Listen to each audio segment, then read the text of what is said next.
Bienvenue dans cette nouvelle vidéo. Aujourd'hui, nous allons réaliser un savon avec la méthode dite du cintre.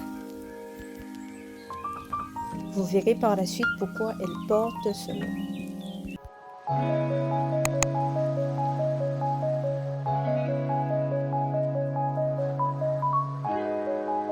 Bienvenue dans mon univers.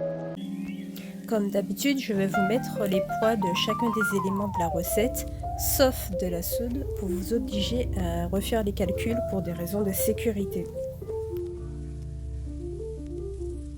Ce savon, je l'ai fait pour le baptême de mon filleul. Sa maman m'a demandé de lui réaliser des savons à offrir à ses invités pour changer du classique paquet de dragées que l'on offre.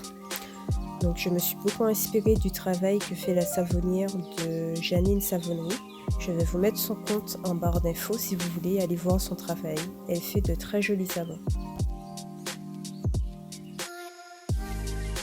Pendant que mes gradures fondent, je prépare ma lessive de soude en parallèle qui est mon mélange d'eau et de soude caustique en perles.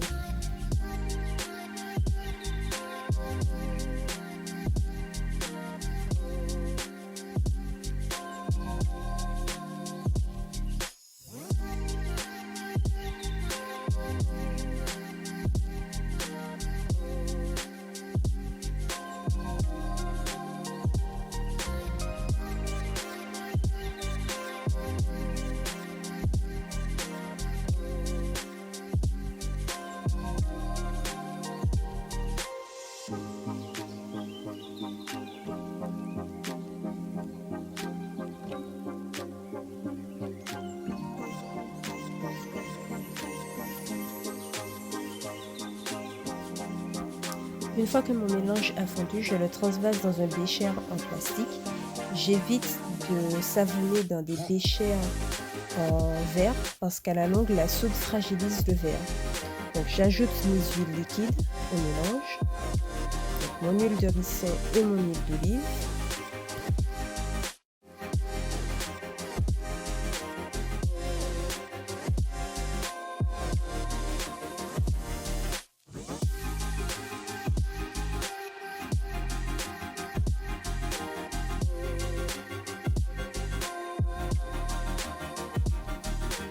Par mesure de précaution, je filtre ma lessive de soude. On ne sait jamais, il peut parfois rester quelques soudes caustiques en perles non fondues.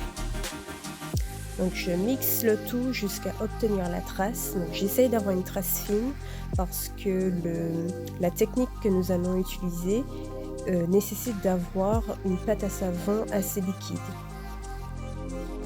J'utilise un parfum de la marque Aromatisée, donc c'est le parfum Mambo. J'aime bien cette odeur.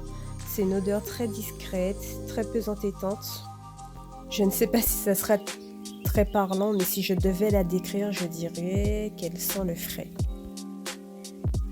J'ai séparé ma pâte à savon en deux et je colore la plus petite quantité avec du charbon végétal.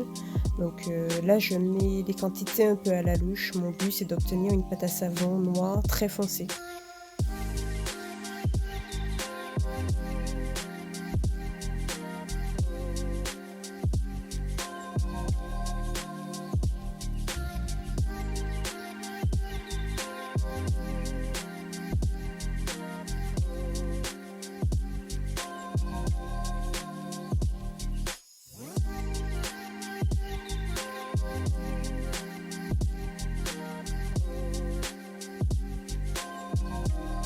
Pour réaliser ce marbrage, je vais superposer des couches de pâte non colorée et des couches de pâte colorée en noir. Donc je vais placer la pâte en noir au centre du moule en faisant bien attention à ne pas laisser couler sur les bords. Ensuite, je recouvre d'une fine couche de pâte non colorée. Alors je fais couler très doucement pour que ça ne traverse pas la couche noire. Comme on peut le constater, ma pâte avait déjà un peu durci, j'aurais pu faire une trace encore plus fine. J'ai réussi quand même sans trop de difficultés à réaliser mon marbrage.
Voilà pourquoi cette technique s'appelle la technique du cintre. Donc on a besoin d'un objet ayant cette forme.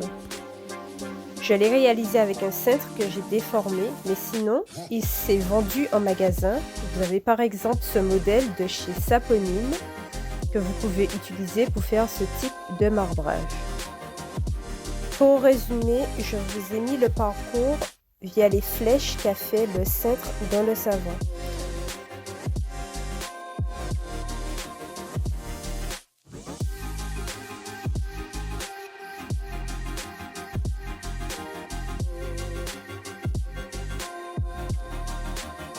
Je termine en dessinant quelques motifs au-dessus du savon. Donc je ne fais pas trop entrer la baguette dans la pâte à savon. C'est juste en surface.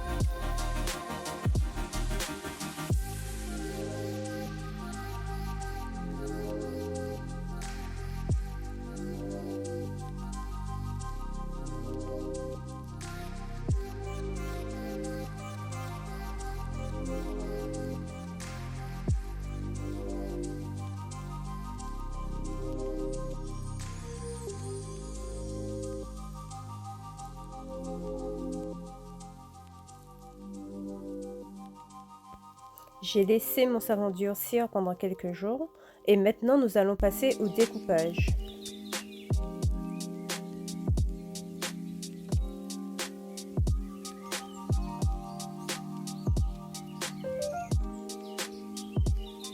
J'ai réalisé plusieurs découpes car je voulais des savons assez petits pour pouvoir les insérer dans des petits sacs en lin.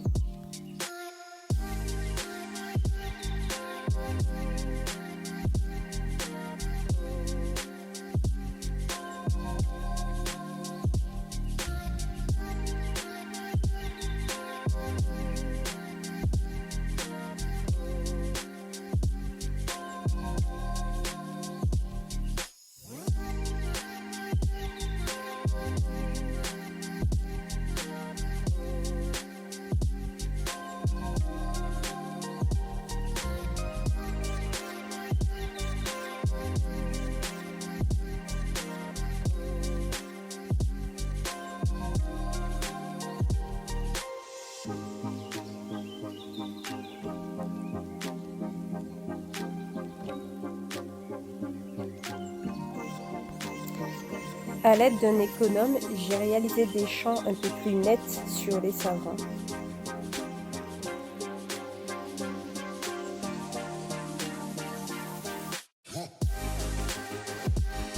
Voilà le résultat final.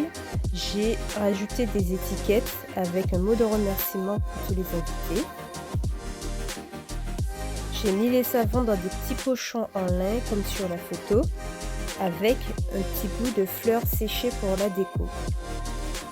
Merci d'avoir regardé ma vidéo jusqu'au bout et je vous dis à la prochaine.